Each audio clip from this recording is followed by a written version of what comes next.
Yes people, good morning, good evening, good afternoon. जो video देख रहे हैं उन सबके लिए कैसे हैं सब लोग बेटा? ओके, एक बार फिर से स्वागत है आप सबका हमारे नए लेक्चर में। गाइस, लास्ट वीडियो के अंदर हम लोगों ने जो है वो हमारे अपकमिंग जून 2024 में जो एंटीनेट का पेपर होना है 16 तारीख को, 16 जून को, तो उसके लिए हम लोगों ने जो है वो एमसीक्यू सीरीज जो स्टार्ट की थी। हमने फर्स्ट लेक्चर उसका लगाया जिसके अंदर हम लोगों ने इनकम टैक्स के जो हमारा कॉमर्स के अंदर यूनिट नंबर 10th है, that is income tax and corporate tax planning, उसके हम लोगों ने 30 एमसीक्यू जो है वो डिस्कस किए। आज इसी सीरीज को कंटिन्यू करते हुए हम लोग जो है वो इनकम टैक्स के ही नेक्स्ट 30 क्वेश्चंस को जो है वो हम लोग जो है वो क्या करेंगे, डिस्कस करेंगे। तो आज के वीडियो के अंदर हम लोग जो वो इनकम टैक्स के 30 एमसीक्यूज जो है वो क्या करने वाले, डिस्कस करने वाले हैं। मैंने आपको कल भी जैसे बताया था कि टोटल मिला के लगभग कोई 400-500 एमसीक्यूज है वो एक यूनिट के मैं करवाऊंगा। अगर ये एमसीक्यूज आप सारे के सारे लगा के जाते हैं एग्जाम में, मतलब एग्जाम में जाने से पहले अगर आप ये एमसीक्यूज कम से कम 2 बार अगर आप देख के चले जाओ, श्योरिटी देता हूं एक भी क्वेश्चन आपको इधर उधर नहीं मिलेगा, घूम फिर के क्वेश्चन आपको यही मिलेंगे। ऐसा हो सकता है कि एक स्टेटमेंट जो है, मान लो अगर एक क्वेश्चन जो है उसमें हम जो आपको क्वेश्चन प्रोवाइड करवा रहे हैं तो इनमें से 2-3 क्वेश्चन का मिक्स करके वो एक क्वेश्चन प्रोवाइड करवा दे, बट जो कॉन्सेप्ट्स है वो आपको यही सब जो है वो मिलने वाले हैं, ठीक है ना। तो बहुत ज्यादा इंपॉर्टेंट सीरीज है और इसको बिल्कुल भी स्किप मत कीजिएगा, सब कुछ जो है वो पढ़ के जाइएगा, ठीक है ना। और समझना बहुत जरूरी है, क्वेश्चन को करना मतलब सिर्फ देखना और क्वेश्चन को समझना, तो दोनों चीजों के अंदर डिफरेंस है। ओके, कई बार क्या होता है बच्चा जो है वो क्या पीडीएफ को देखेगा और बस स्क्रॉल करता रहेगा, समझेगा नहीं, वो क्या करेगा, सीधा क्वेश्चन पढ़ेगा और आंसर देख लेगा। लेकिन ऐसा नहीं, आपको पहले समझना पड़ेगा कि क्वेश्चन जो है वो क्या है, क्वेश्चन की डिमांड क्या है, क्वेश्चन क्या पूछ रहा है आपसे, ठीक है ना। तो आपको समझ में आएगा कि मुझे इसको जो है वो किस तरीके से अटेम्प्ट करना है। ओके जी, साथ में ही हम लोगों ने रिवीजन सीरीज जो है वो भी हम लोग जो है वो जल्दी स्टार्ट करेंगे, जिसमें हर यूनिट के रिवीजन वीडियोस जो है वो हम करेंगे। ओके, क्योंकि आपको मैंने बोला था कि पेपर में जाने के लिए जो है, अगर आपको पेपर को क्लियर करना है, अगर आपको आपका जो ऑब्जेक्टिव है जेआरएफ उसको लेना है, तो उसके लिए 3 चीजें हैं जो आपको जिसके ऊपर वर्किंग करना पड़ेगा। सबसे पहला सिलेबस बढ़िया तरीके से परफॉर्म कीजिए, सिलेबस अच्छे तरीके से कंप्लीट कीजिए। दूसरा है रिवीजन, और तीसरे नंबर पे आते हैं आपके क्या, एमसीक्यूज। मैंने आपको बोला था अगर सिलेबस बढ़िया तरीके से कर लिया, रिवीजन नहीं भी करी या एमसीक्यूज नहीं भी करे, प्रैक्टिस नहीं भी करी, तो भी बात बन जाती है, क्योंकि सिलेबस पता हो, एटलीस्ट मुझे कॉन्सेप्ट के बारे में जो है वो नॉलेज हो। अगर आपने सिलेबस छोड़ दिया और अगर आप प्रैक्टिस ही करते गए, उसका कोई ज्यादा यूज नहीं होने वाला है, क्योंकि सिलेबस करना बहुत इंपॉर्टेंट है। पहले कॉन्सेप्ट के बारे में तो नॉलेज हो, तभी तो उसका एप्लीकेशन समझ में आएगा। यस और नो?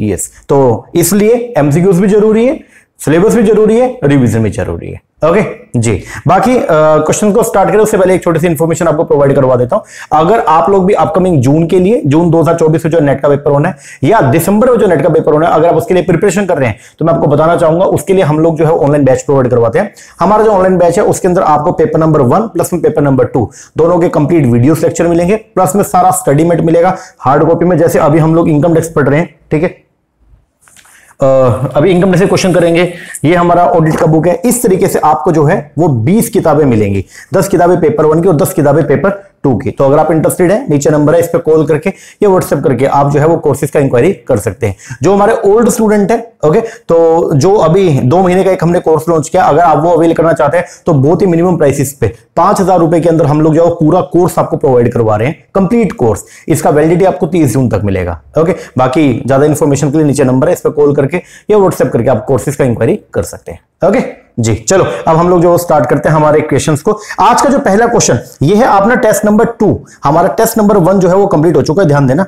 हमारा जो फर्स्ट टेस्ट था वो हमने कंप्लीट कर लिया है, जिसके अंदर हम लोगों ने 30 क्वेश्चन पढ़े थे। अब आज जो है हम लोग जो है वो क्या करेंगे, हम सेकंड टेस्ट करेंगे। और सेकंड टेस्ट में जो अपना सबसे पहला क्वेश्चन आ रहा है वो है क्या, वो है, बोलता आर, एक पर्सन है आर, उसने गिफ्ट करी अपनी हाउस प्रॉपर्टी। किसको गिफ्ट करी? अपनी वाइफ को। कब करी? 2021 में। तो आर ने अपनी हाउस कोई एक प्रॉपर्टी थी, हाउस प्रॉपर्टी, वो मिसिस आर को जो है, मिसिस आर को क्या कर दे, गिफ्ट कर दे। मिसिस आर हैज, ध्यान देना, Mrs R has let out the house property at 5000 per month. और मिसिस आर ने उसको जो किराए पे चढ़ा दिया, और 1 महीने का किराया कितना आ रहा है, 5000 रुपए पर मंथ, मतलब पूरे साल का किराया कितना हो गया, 60000। तो 60000 रुपए जो है वो रेंट आता है पर एनम। ये जो इनकम आई 60000 रुपए की from such house property will be taxable in the hand of. अब ये जो इनकम है ये किसके लिए टैक्सेबल होगी, आपको जो है वो ये बताना है। देखो, सबसे पहली बात ये है, मिस्टर आर ने जो हाउस प्रॉपर्टी मिसिस आर को दी, क्या वो कंसीडरेशन लेके दी या फ्री में दी? सर फ्री में दी। तो अगर आर ने इस प्रॉपर्टी को अगर मिसिस आर को दे दिया फ्री में, तो यहां पे डीमिंग प्रोविजन लग जाएंगे। यहां पे डीमिंग जो प्रोविजन है क्लबिंग के, वो आपके क्या हो जाएंगे, एप्लीकेबल हो जाएंगे। और यहां पे आर को, वैसे तो मिसेस आर बारी बारी चिल्ला रही है और बोल रही है I am the owner, I am the owner, लेकिन इनकम टैक्स वाले इनकम टैक्स वाले क्या बोलेंगे, yes you are the owner but R is the deemed owner. R कौन है, डीम्ड ओनर है। और अगर कोई भी पर्सन जो है अपनी प्रॉपर्टी दूसरे पर्सन के नाम पे जो है वो क्या करता है, ट्रांसफर करता है विदाउट एडिक्वेट कंसिडरेशन, तो उस केस के अंदर जो है जो ट्रांसफरर होता है, बोले तो ट्रांसफर करने वाला बंदा, उसको ही डीम्ड ओनर माना जाता है और उस प्रॉपर्टी से आने वाली इनकम ट्रांसफरर के हैंड में जो है वो क्या होती है, टैक्सेबल। तो इस केस के अंदर जो आपका आंसर बनेगा वो क्या, ये जो इनकम है, जो ये 60,000 रुपए पर एनम के हिसाब से आपको जो पैसा मिल रहा है, ये टैक्सेबल होंगे in the hand of R as he will be treated as a deemed owner, क्योंकि वो उसको क्या ट्रीट करेंगे, deemed owner of the house property and liable to tax. तो फर्स्ट का आंसर क्या, सी। इसके लिए मैंने कुछ लिखा भी है कि अगर कोई एसएससी जो है वो क्या करता है, ट्रांसफर करता है इनकम को without transfer of asset, asset को ट्रांसफर किए बिना अगर वो इनकम को ट्रांसफर करता है, तो इस केस के अंदर ओनरशिप अभी भी किसके पास है, ट्रांसफरर के पास है। तो यहां पे जो है ट्रांसफरर को ही डीम्ड ओनर माना जाएगा और उस एसेट से आने वाली इनकम जो है वो ट्रांसफरर के हैंड में ही क्या होगी, टैक्सेबल होगी। तो फर्स्ट का जो आपका आंसर है वो है सी। नेक्स्ट, आर ने ट्रांसफर करी अपनी हाउस प्रॉपर्टी किसको, हिज वाइफ, अपनी वाइफ के नाम पे। आर ने जो है वो अपनी वाइफ के नाम पे एक हाउस प्रॉपर्टी ट्रांसफर कर दी, ठीक है जी, अंडर एन एग्रीमेंट, और ये एग्रीमेंट किया टू लिव अपार्ट, कि अब तुम मुझसे जो है वो क्या रहना, दूर रहना। आर ने अपनी एक हाउस प्रॉपर्टी क्या कर दी, ट्रांसफर कर दी किसको, अपनी वाइफ को, और ये एग्रीमेंट किया कि अब तुम मुझसे क्या रहना, दूर रहना। अब वाइफ जो है वो क्या अलग है, जैसे अगर मान लो आर का और आर की वाइफ का जो है वो क्या हो गया, डिवोर्स हो गया, तो उस केस के अंदर कोर्ट ने बोला कि भाई अब तुमको इसको अपने कुछ जायदाद में अपना हिस्सेदारी देना पड़ेगा। तो आर ने अपनी एक प्रॉपर्टी अपनी वाइफ को दे दिया और ये बोल दिया कि अब तुम मुझसे दूर रहना। तो इस केस के अंदर कल को अगर उस प्रॉपर्टी के ऊपर कोई भी इनकम आती है तो वो इनकम किसकी होगी, तो यहां पे डीमिंग प्रोविजन नहीं लगेगा। अगर एग्रीमेंट होता है टू लिव अपार्ट वाला, तो वहां पे आपका डीमिंग प्रोविजन एप्लीकेबल नहीं होगा। यहां पे मिसेस आर को ही ओनर मानेंगे और अगर कोई भी इनकम उस प्रॉपर्टी पे आती है तो उस पे टैक्स मिसेस आर को ही पे करना पड़ेगा। आर की लायबिलिटी यहां पे खत्म हो जाती है। तो क्या बोलता है, अगर आर ने ट्रांसफर करी अपनी हाउस प्रॉपर्टी किसको, हिज वाइफ को, under an agreement to live apart, तो income from such house property shall be taxable in the hand of Mrs R. तो आंसर जो बनेगा वो क्या, सी। यहां पे मैंने कुछ लिखा है क्या, अगर आर ने अपनी हाउस प्रॉपर्टी ट्रांसफर कर दी मिसेस आर को, एग्रीमेंट किया टू लिव अपार्ट, तो इस केस में आर को डीम्ड ओनर नहीं मानेंगे, ठीक है जी। नेक्स्ट क्वेश्चन, आर ने गिफ्ट करी अपनी हाउस प्रॉपर्टी किसको, माइनर मैरिड डॉटर को। किसको दे दी, माइनर मैरिड डॉटर। आर की एक डॉटर है जो कि माइनर है और वो क्या, मैरिड है, और आर ने अपनी एक हाउस प्रॉपर्टी गिफ्ट कर दी अपनी माइनर मैरिड डॉटर को।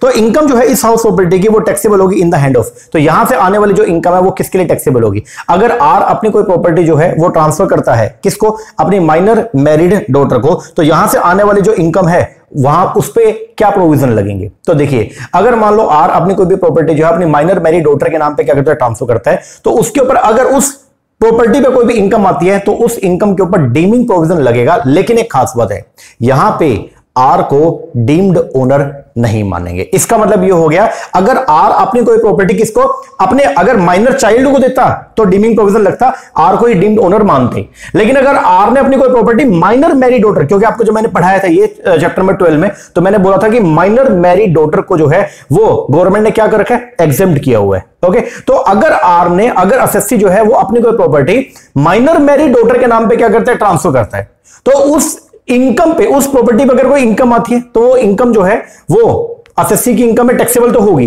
लेकिन एसएससी को डीम्ड ओनर नहीं माना जाएगा। तो मैंने यहां पे जो है पहले कुछ लिखा है क्या, माइनर मैरिड डॉटर के केस में, ध्यान देना, माइनर मैरिड डॉटर के केस में क्लबिंग प्रोविजन तो एप्लीकेबल होते हैं। इसका मतलब कोई भी इनकम आएगी तो वो पेरेंट्स की इनकम में हम लोग जो वो क्या करेंगे, जोड़ेंगे। अगर मान लो पेरेंट्स ने अपनी माइनर मैरिड डॉटर के नाम पे कोई भी प्रॉपर्टी कर दी, तो उस प्रॉपर्टी से आने वाली जो भी इनकम होगी, ध्यान देना, उस प्रॉपर्टी से आने वाली इनकम जो है वो पेरेंट्स की इनकम के अंदर क्लब की जाएगी। तो इसका मतलब माइनर मैरिड डॉटर के केस में क्लबिंग के प्रोविजन तो एप्लीकेबल होते हैं, लेकिन डीमिंग प्रोविजन एप्लीकेबल नहीं होते। डीमिंग प्रोविजन बोलते डीम्ड ओनर का जो कॉन्सेप्ट है वो एप्लीकेबल नहीं होता। That is minor married daughter he owner मानी जाएगी, पेरेंट्स पर डीमिंग प्रोविजन जो है वो अप्लाई नहीं होंगे, पेरेंट्स के ऊपर डीमिंग प्रोविजन अप्लाई नहीं होंगे। तो यहां पे जो है वो आंसर क्या बनेगा, जो थर्ड है, थर्ड का जो आंसर बनेगा वो क्या, अगर आर गिफ्ट करे अपनी हाउस प्रॉपर्टी को, किसको, मैरिड माइनर डॉटर को, तो इनकम जो है ना उस हाउस प्रॉपर्टी से shall be taxable in the hand,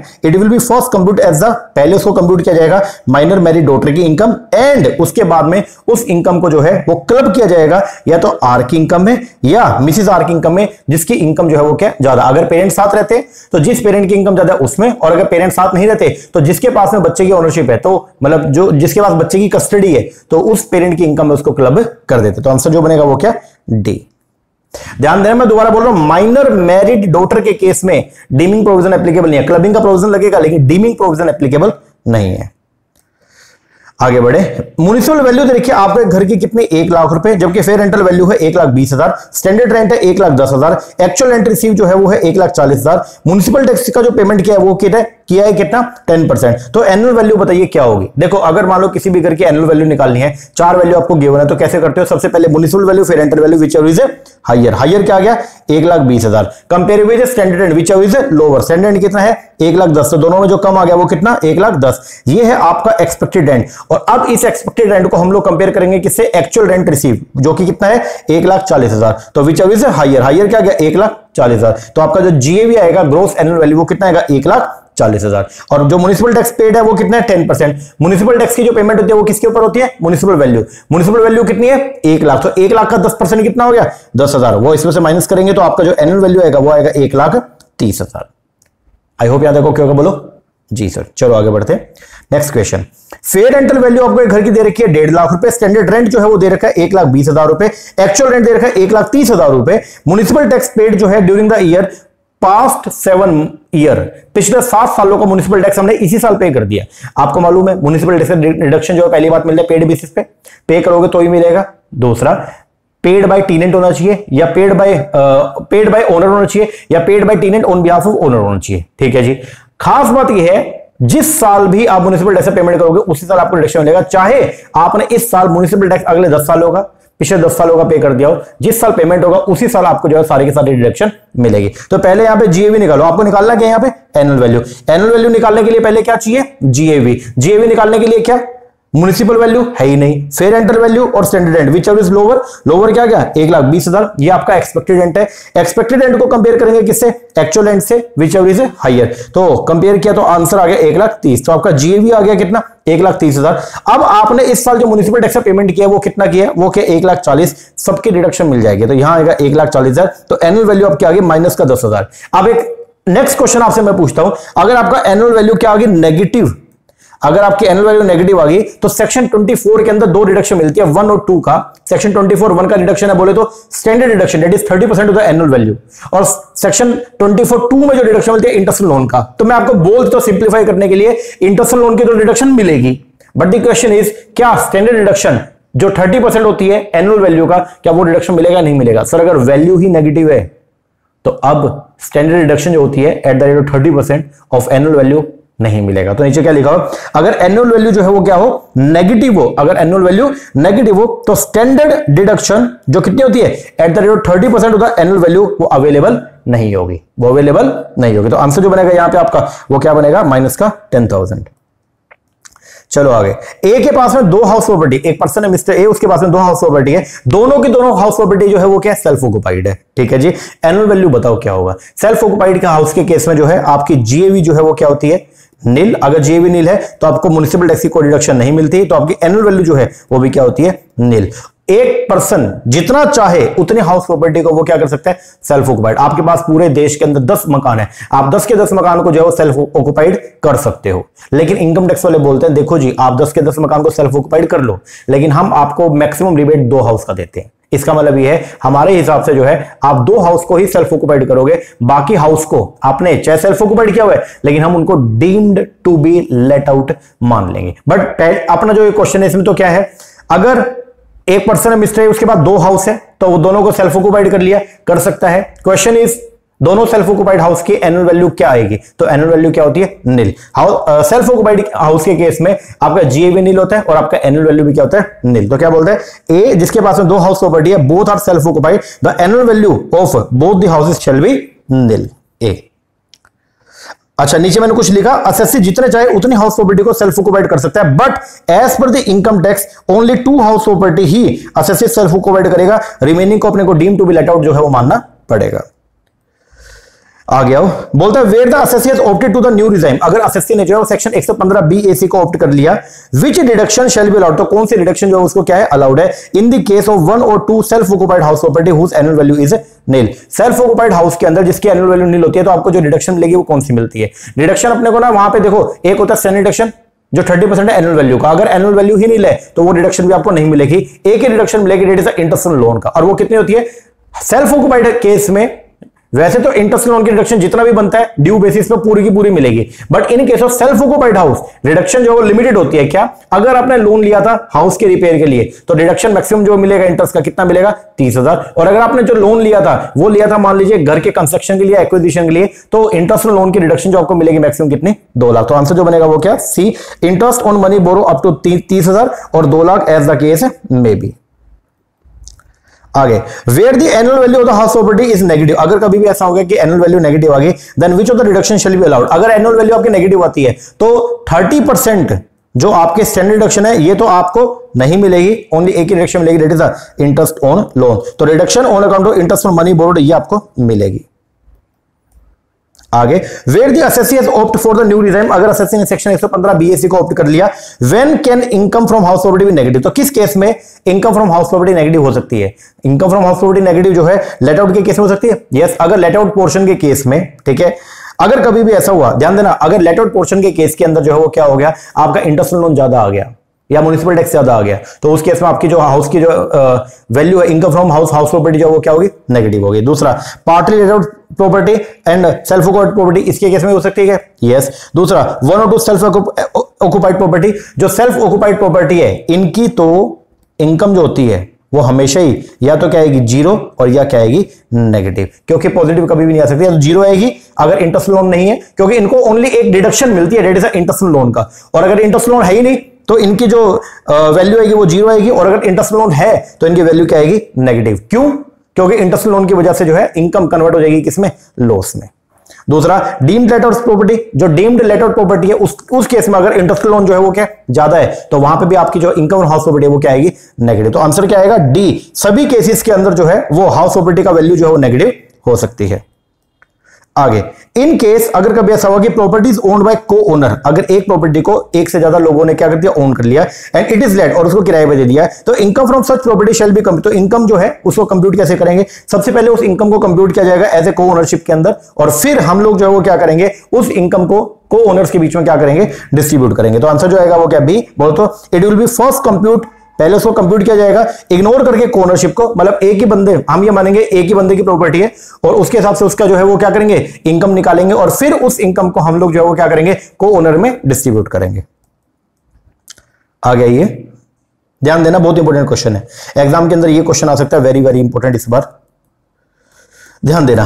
question है, बोलता है ए, एक पर्सन है मिस्टर ए, उसने बोरो किए 5 लाख रुपए, कितने पैसे बोरो किया, 5 लाख रुपए at the rate of 12% per annum, ठीक है, कब किया, 1/4/2019 को, किस लिए, घर को कंस्ट्रक्शन करने के लिए, जिसकी कंस्ट्रक्शन कंप्लीट हुई 15 मार्च 2023 को, ठीक है, और उसके बाद उस घर को हमने किस पे दे दिया, रेंट पे दे दिया। अमाउंट जो है वो अभी स्टिल अनपेड है, मतलब ये जो 5 लाख रुपए जो लोन आपने लिया था वो अभी भी क्या अनपेड है। आपको बताना है reduction of interest for the previous year 23-24, तो बताओ प्रीवियस ईयर 23-24 के अंदर कितने इंटरेस्ट ऑन लोन की जो है वो रिडक्शन मिलेगी। अब देखो, जब कभी भी लोन लिया जाता है तो वहां पे हम सबसे पहले निकालते हैं प्री कंस्ट्रक्शन पीरियड और पोस्ट कंस्ट्रक्शन पीरियड। जिस दिन घर बनके तैयार हुआ उससे पहले की 31/3 तक का पीरियड जो होता है वो है प्री कंस्ट्रक्शन। आपने लोन लिया था 1/4/2019 को और आपका जो घर है उसकी कंस्ट्रक्शन कब कंप्लीट हुई, 15 मार्च 2023, यहां पे 15 मार्च 2023 को कंस्ट्रक्शन कंप्लीट हुई। तो आपको मैंने क्या बोला, जिस भी दिन घर बनके तैयार होता है उससे जस्ट पहले की 31 दिन, तो 15/3/2023 से पहले की 31 दिन का पीरियड कौन सा है, 31/3/2022 तक का। तो ये जो पीरियड है 3 साल का, ये पीरियड को बोलेंगे हम प्री कंस्ट्रक्शन पीरियड। उसके बाद का जो पीरियड होगा वो है post construction period. Pre construction period में जो भी आपका ब्याज निकल के आता है उस ब्याज की रिडक्शन आपको मिलती है 1/5, और जो पोस्ट कंस्ट्रक्शन पीरियड के अंदर जो ब्याज निकलता है उसकी रिडक्शन मिलती है 100%। तो अब क्या करेंगे, मैंने पहले यहां पे लिखा, जिस दिन घर बनकर क्या हो गया, तैयार हुआ, तो उससे पहले के 31 दिन तक का जो पीरियड है that is a pre construction period, और बाद के पीरियड को बोलेंगे हम लोग क्या, पोस्ट कंस्ट्रक्शन पीरियड। तो प्री कंस्ट्रक्शन पीरियड अपने केस में कब से कब तक है, 1/4/2019 से लेकर के 31/3/2022 तक का, बोले तो 3 साल साल का, और 3 साल का ब्याज निकाल लो। 5 लाख का लोन है 12% की रेट से, और 3 साल का कितना आ गया 180।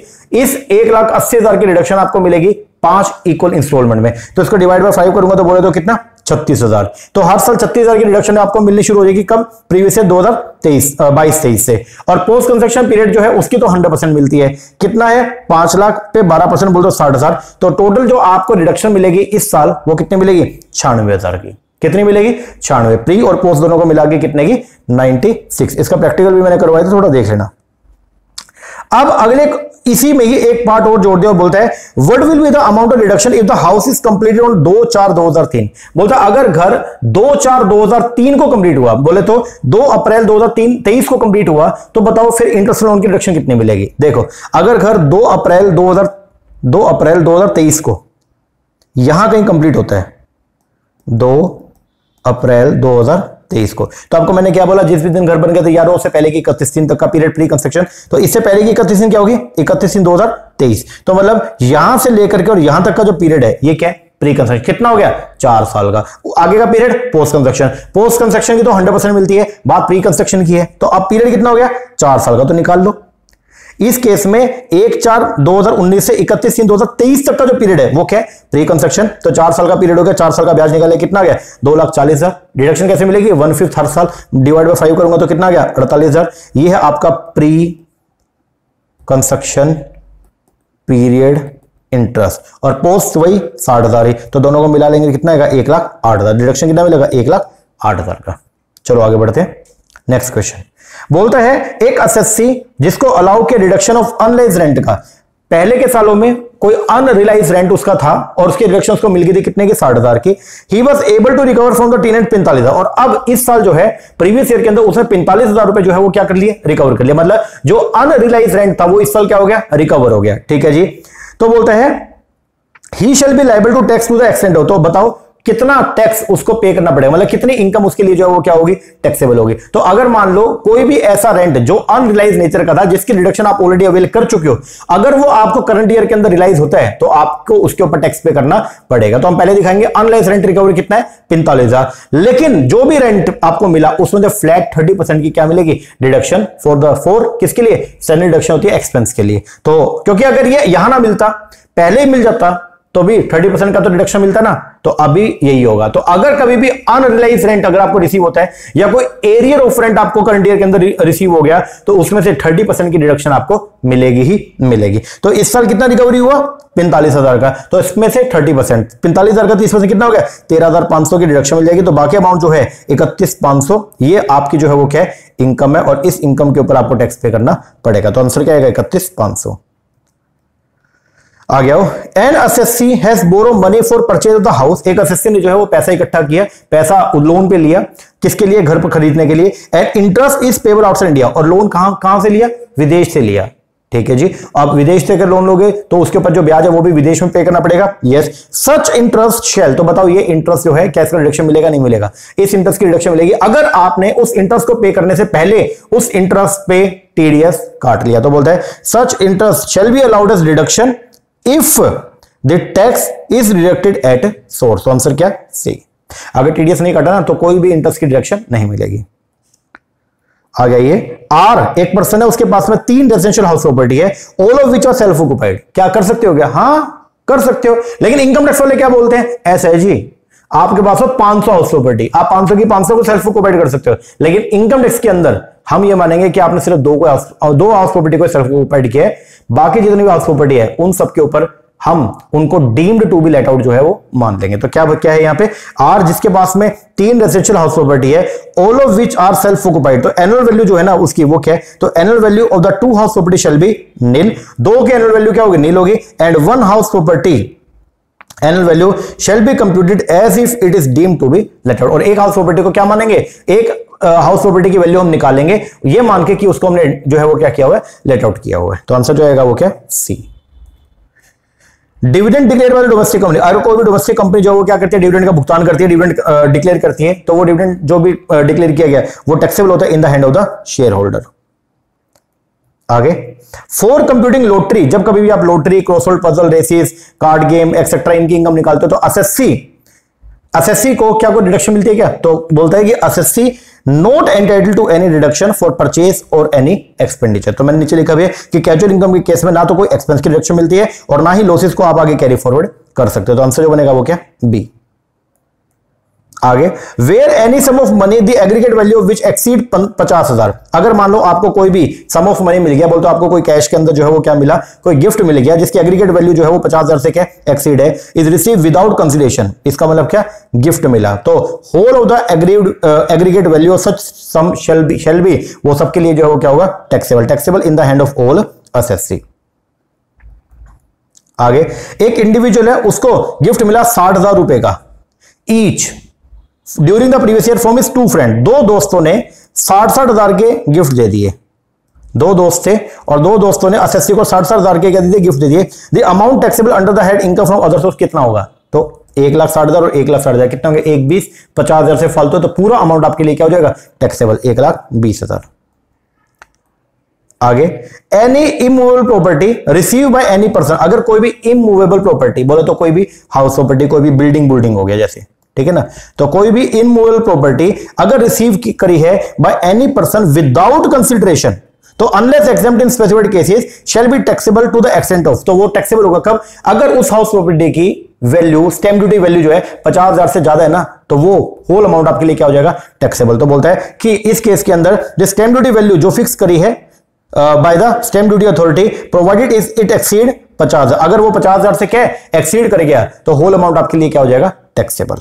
तो एक बात ध्यान रखना, गिफ्ट के केस में अगर कैश गिफ्ट मिला तो 50,000 की कंडीशन एग्रीगेट के ऊपर होती है। पूरे साल में जितने भी कैश गिफ्ट मिले उन सबको जोड़ लो, अगर उनकी लिमिट 50,000 से फालतू है तो होल अमाउंट टैक्सेबल हो जाएगा। मूवेबल प्रॉपर्टी के केस में भी यही होता है, एग्रीगेट वैल्यू को हम जो है वो कंसीडर करते हैं। लेकिन इमूवेबल प्रॉपर्टी के केस में अगर आपको तीन आपको अलग अलग इमूवेबल प्रॉपर्टी प्रीवियस ईयर में जो है वो गिफ्ट में मिली, तो तीनों की कंपटीशन अलग अलग होगी। जो 50 की लिमिट है ना, वो तीनों के लिए अलग अलग होगी। लेकिन मूवेबल प्रॉपर्टी में और कैश के केस में दोनों के अंदर जो 50 की लिमिट है वो एग्रीगेट होती है। ये थोड़ा ध्यान रखना। मैंने नीचे लिखा भी है कि इमूवेबल प्रॉपर्टी के केस में कंप्यूटेशन जो है वो इंडिविजुअल बेसिस पर होती है, जबकि मूवेबल प्रॉपर्टी के केस में जो कंप्यूटेशन है वो एग्रीगेट बेसिस पर होती है। आगे, मूवेबल का भी एक क्वेश्चन मैंने डाल दिया। गिफ्ट है ऑफ द, ध्यान देना, गिफ्ट है of the specified movable property receive by the individual of the HF shell be taxable in the hand of recipient. अगर वो जो मूवेबल प्रॉपर्टी है उसकी अगर मार्केट वैल्यू एग्रीगेट मिला करके जितने भी पूरे साल में जितने भी मूवेबल प्रॉपर्टी आपको मिली उन सबकी एग्रीगेट, उनके सबकी मार्केट वैल्यू निकाल लो, अगर उनकी मार्केट वैल्यू मिला करके 50,000 से ज्यादा होगी तो फिर क्या होगा, कंप्लीट अमाउंट आपके लिए क्या हो जाएगा, टैक्सेबल। तो बोलता है if the aggregate market value of all such specified movable property exceed 50,000 तो होल अमाउंट हमारे लिए क्या हो जाएगा, टैक्सेबल। आगे, ये जीएमआर ने ट्रांसफर कर दिया रेजिडेंशियल यूनिट, जो उन्होंने स्टॉकेज इन ट्रेड उन्होंने अपना उसको दिखा रखा था, by way of first time allotment to mister Anil को उन्होंने जो है एक हाउस जो है वो दे दिया। ठीक है जी, कितने में, 16 लाख रुपए में। ध्यान देना, जीएमआर कोई एक अथॉरिटी है जीएमआर, इसके पास में बहुत सारे घर थे, इसने अपना एक घर जो है वो दे दिया किसको, मिस्टर अनिल को। कितने में दिया, वो घर दे दिया इन्होंने कितने में, 16 लाख रुपए में। घर कितने में दिया, 16 लाख में, जबकि उसकी स्टैम्प ड्यूटी वैल्यू जो थी वो थी 12 लाख रुपए। तो बताओ फिर क्या होगा, what will be the taxable amount in the hand of mister Anil. तो इस केस में जो है बताओ टैक्सेबल अमाउंट क्या होगा, नील।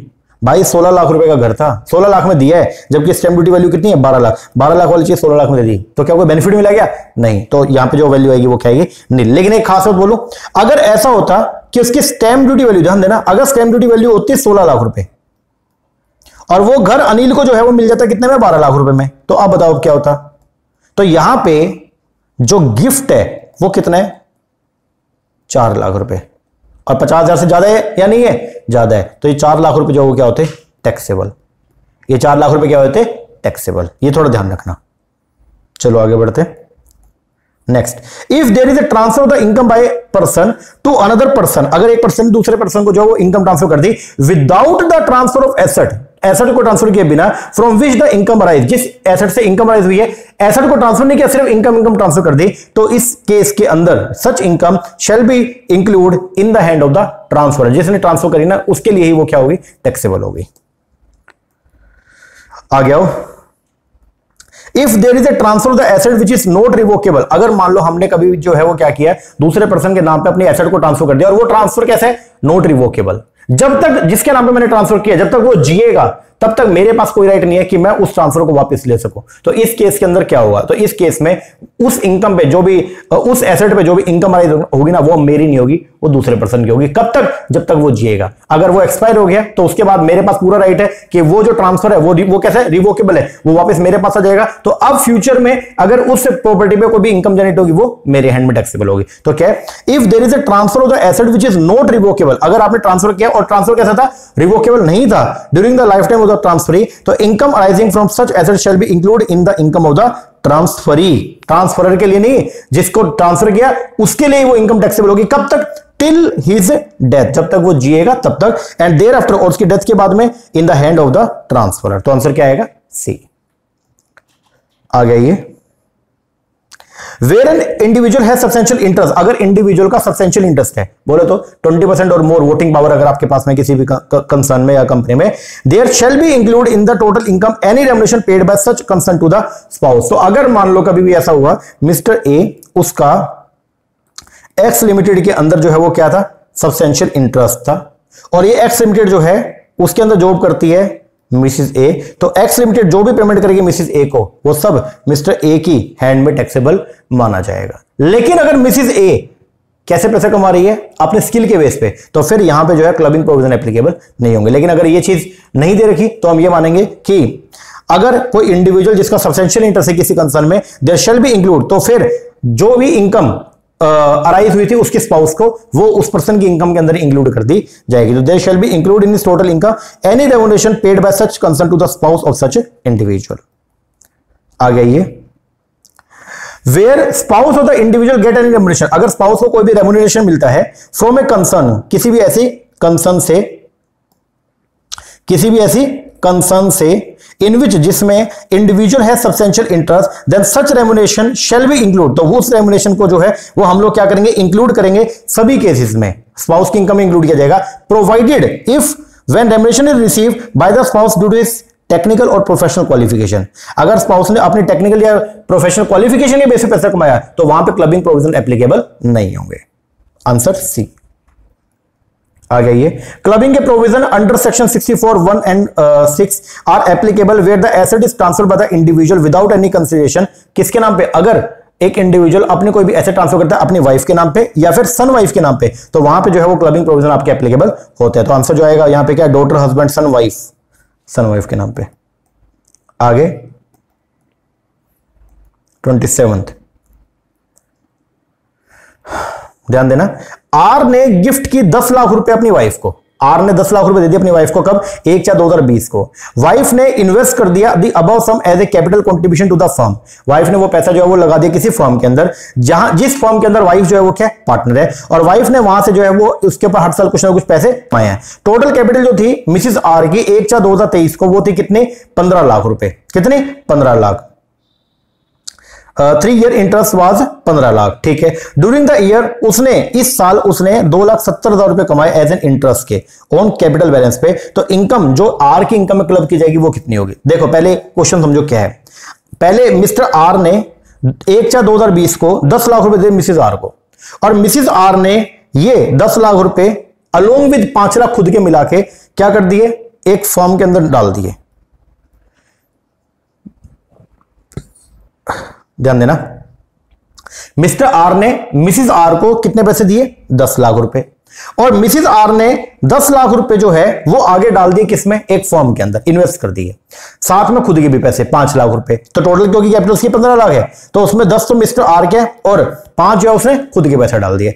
अब उसको इस 15 लाख रुपए के ऊपर ब्याज मिला 2,70,000, ब्याज कितना मिला, 270। अब क्वेश्चन ये है, क्या ये 270 जो है वो मिसिस आर की इनकम है, या इसमें कुछ पोर्शन मिस्टर आर का और कुछ पोर्शन मिसिस आर का, मुझे ये बताओ।